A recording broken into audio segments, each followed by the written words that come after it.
বাস করা কোন ক্ষুদ্র নৃতাত্ত্বিক গোষ্ঠী।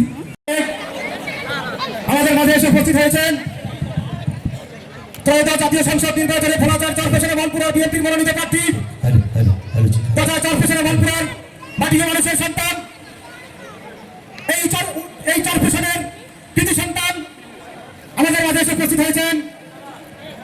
আমাদের নেতা যখন এখানে সম্মানিত ভক্তমন্ডলী, আজকে ত্রয়োদশ জাতীয় সংসদ নির্বাচনে ভোলাচার চরপেশনে মালপুরার বিএনপির মনোনীত প্রার্থী, আপনার আমার মনোনীত প্রার্থী, সাধারণের মানুষ আমাদের নিউজ আমাদের মাঝে এসে উপস্থিত হয়েছেন।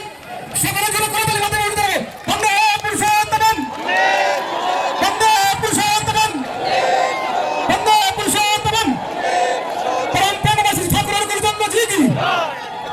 চরপেশনে মালপুরার মাটির মানুষের বন্ধু, চরপেশনে মালপুরার মাটির মানুষের সন্তান, আপনারা সকলের পরিচিত শহীদ জিয়ার আদর্শের সৈনিক, দেশরত্ন জনাব তারেক রহমানের একান্ত আস্থা ভাজন, বাংলাদেশ জাতীয়তাবাদী দল যুবদলের কেন্দ্রীয় সংসদের সম্মানিত সাধারণ সম্পাদক, চরপেশনের অপাবন জনসাধারণের নয়নের মণি, আপনাদের আমাদের পরিচিত মুখ, চরপেশনের ধানের শীষের কাণ্ডারি, তার নির্বাচনী বিভিন্ন ব্যস্ততার মধ্যে আমাদেরকে আমাদের সম্প্রদায়কে একটু সময় দেওয়ার জন্য আমাদের মাঝে উপস্থিত হয়েছে আমাদের সেই নেতা, জননন্দিত নেতা জনাব নুরুল ইসলাম নয়ন ভাই। তার সাথে উপস্থিত আছেন চরপেশন বিএনপি পৌর বিএনপির সাবেক সাধারণ সম্পাদক হিসেবে,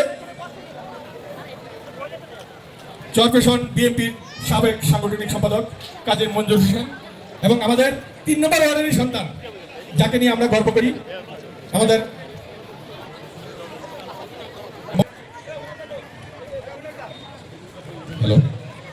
সৎসঙ্গের পক্ষ থেকে আমাদের যারা নুরুল ইসলাম নয়ন ভাইকে বরণ করে নিচ্ছেন।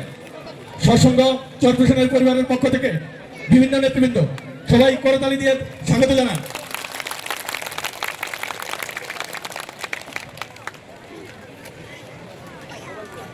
এখন আমাদের সাথে সামনে সংক্ষিপ্ত বক্তব্য রাখবেন আমাদের 3 নম্বর ওয়ার্ডের আমাদের এই ভাই, যাকে চিনেন আপনাদের খুব কাছে। সৎসঙ্গের অনুষ্ঠান হচ্ছে। আপনাদের বিশাল কাণ্ড কর্মকাণ্ড, এই কর্মকাণ্ডে আপনার আয়টা কি? আমার আয় হলো মানুষ। চিন্তা করেন, অর্থনৈতিক আয় যখন আছে তাহলে ব্যয় করতে আছে, তাহলে কি ব্যয় করেন উনি? আপনার ব্যয়টা কি? আমার ব্যয় হলো ভালোবাসা। তাহলে ঠাকুরের আয় হলো মানুষ আর ব্যয় হলো ভালোবাসা। এই কর্ম করতে হলে ওই মানুষের দুয়ারে দুয়ারে আমাদের ভালোবাসা ব্যয় করতে হবে, মানুষকে আপন করতে হবে।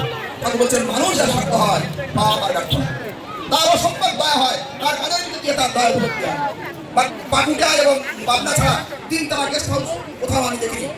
আচ্ছা, হয়তো তোলানো আছে, আচ্ছা চট্টগ্রাম আছে, ঠাকুর মন্দির আছে, এরকম 5-6টা আছে, কিন্তু পৃথকভাবে 3 তলা গেস্ট হাউস একমাত্র বাগদানা সঙ্গে বিহারে হলো। রান্নাঘরের জন্য আশীর্বাদ চাওয়াতে তিনি আশীর্বাদ করলেন 3 তলা গেস্ট হাউস আশীর্বাদ 3400 স্কয়ার ফুটের গেস্ট হাউস, যেটা বাংলায় কোথাও দেখিনি। বাংলা ভাবতে ছাড়া তাও তিনি বললেন পরপর 3 তলা আটতে হবে, আটা হয়ে গেল। তাই তিনি যা বলেন তা হয়। এই যে তিনি যা আশীর্বাদ করেছেন, এখানে যার অর্থ আছে আশেপাশে খুঁজে বের করতে হবে। ওটা বের করতে পারলেই আমারও মঙ্গল হবে, তার মঙ্গল হবে। ওই ইষ্ট কাজে সহযোগিতা করলে, ওই যে বলছেন তোর যোগান দিলে আমরা ধন্য হব, সেটা আমাকে করতে হবে। এই জন্যে ঠাকুরের কথাগুলো আমাদেরকে প্রথম পালন করা দরকার। দ্বিতীয় কথা হচ্ছে যে বলা হচ্ছে যে মাছ মাংস খাস নি আর এটা ভালো না। খাস নি মাগো মাছ মাংস নানাবিধ হোক, অধারিতা উত্তেজিত, অদলা হয় জর্জরিত, যার ফলে বাসা বাড়া সহজভাবে পায় না সারা, মরণতরণ চলে সব হয়ে পড়ে মৃত্যু। তাহলে আমি একটা সাধু কি করে? ওই ভালোবাসা। তার প্রতি যখন ভালোবাসা হবে তখন তিনি আবার কিছু অধিষ্ঠিত হবে। ওই যে আশা দিয়ে বলেছেন মন্দিরে আছে ঠাকুর, ওই বিক্রমের মধ্যে আছে ঠাকুর না, ঠাকুর আমার ভিতরেই আছে।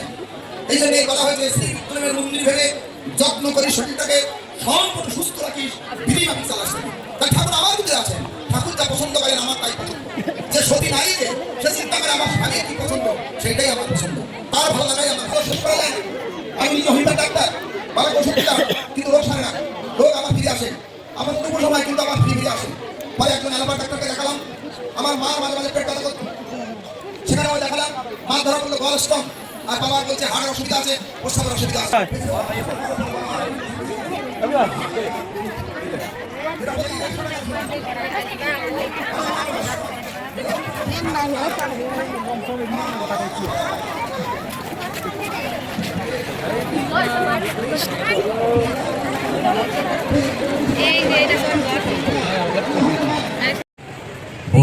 আগামী 12 তারিখে সকালে সকালে গিয়ে আমার সুযোগ করে দিয়েছেন, এই জন্য ধন্যবাদ জানাচ্ছি, কৃতজ্ঞতা জ্ঞাপন করছি। আসলে আমি একজন মুসলমান, মুসলমান হওয়ার জন্য কিছু গুণ প্রয়োজন।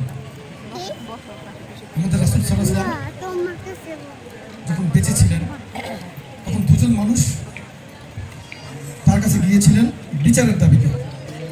একজন ছিলেন ইহুদি, একজন ছিলেন মুসলমান। দুজন মানুষেরই চাষাবাদ ছিল, কৃষিকাজ ছিল। কার জমিতে আগে পানি যাবে, কে আগে পানি পাবে, এটা নিয়ে তর্ক বিতর্ক। ইহুদি মনে করছিল তার জমিতে আগে পানি সে পাবে, সে প্রাপ্য, এটা তার হক। আর মুসলমান যিনি, তিনি মনে করছেন রাসূল সাল্লাল্লাহু আলাইহি ওয়াসাল্লাম দুজনের কথা শুনলেন, শুনে তিনি রায় দিলেন যে ইহুদির জমিতে আগে পানি দিতে হবে, এটা তার হক, এবং পরে এসে পাবে। কারণ ওই সময়, ওই স্থান, কালপাত্র সব বিবেচনা করে ওনার মনে হয়েছে যদি ইনসাফ করতে হয় তাহলে ইনসাফের বিচারটি হবে ইহুদির পক্ষে। আমি এই কথা এই জন্য বললাম যে আগামী দিনের বাংলাদেশে আমাদের নেতা জনাব তারেক রহমান যেদিন বিদেশ থেকে প্রথম আসলেন প্রায় 1.5 যুগ পরে, ঢাকার পূর্বাঞ্চলে তিনি যে বক্তব্য রেখেছেন প্রথম, সেখানে কিন্তু তিনি ইনসাফের কথা বলেছেন। আপনারা শুনেছেন কিনা আমি জানি না। আগামী দিনের একটি মানবিক বাংলাদেশ গড়ার স্বপ্ন দেখছেন আমাদের নেতা জনাব তারেক রহমান। তিনি ইতিমধ্যেই রাষ্ট্র সংস্কারের 31 দফা জাতির সামনে উপস্থাপন করেছেন, যেখানে প্রতিটি শ্রেণী পেশার মানুষের অধিকারের কথা বলা হয়েছে। অর্থাৎ একজন শিশু কিংবা একজন বৃদ্ধ, একজন কৃষক কিংবা একজন রাষ্ট্রপতি, একজন ছাত্র কিংবা শিক্ষক,